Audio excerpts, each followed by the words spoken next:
वारीचं किती वर्ष आहे तुमचं? पहिलंच वर्ष आहे. पहिलंच वर्ष आहे. कुठला आहे तुम्ही?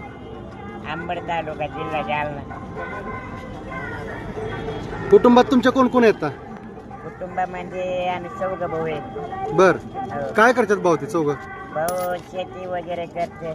बर, हा, म्हणजे घरची नाही शेती, मोल मंजुरी करून खाते.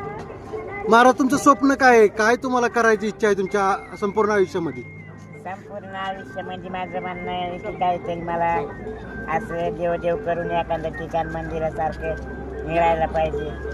बर, माऊलीचा आशीर्वाद काहीतरी. महाराज तुम्ही वारीत आलाय, तुम्हाला आता कसं वाटतं? या वारी चांगली वाटते. सगळ्या सुखसुविधा मिळतात का? हो, सगळं सुख शांतीनं सगळे काय. आता इथून चांगले आलो, आता इथून पुढे पण चांगले आनंदात वारी चालू आहे. काही अडचण नाही आली, काही नाही. एवढा पाऊस होता पुण्यामध्ये पण काही अडचण नाही आली. माऊली महाराजांना काही भिजून नाही दिलं.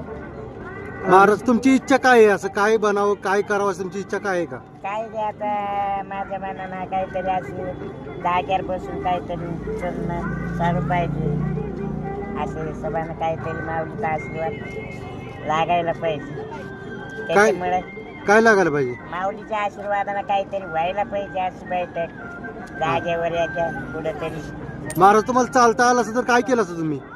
मला चालता आलं असतं तर मी काहीतरी म्हणजे असं देवच केलं असतं. चांगले चांगले ठिकाणं केले असते. बर, दूर गेलो असतो. आता असं असताना मी एवढं माऊली सोबत आलो म्हणल्यावर किती लांब केलं असतं, चांगलं असतं. लोकांनी कसं वागलं पाहिजे काय सांगतात लोकांना? हो, लोकांना तुला चांगलं वागायला पाहिजे. देवावर काही संकट आणायला नाही पाहिजे.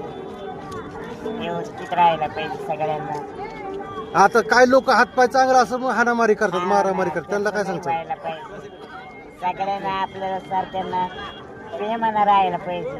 महाराज तुमची उंची किती आहे? माझी उंची 1.5 फूट.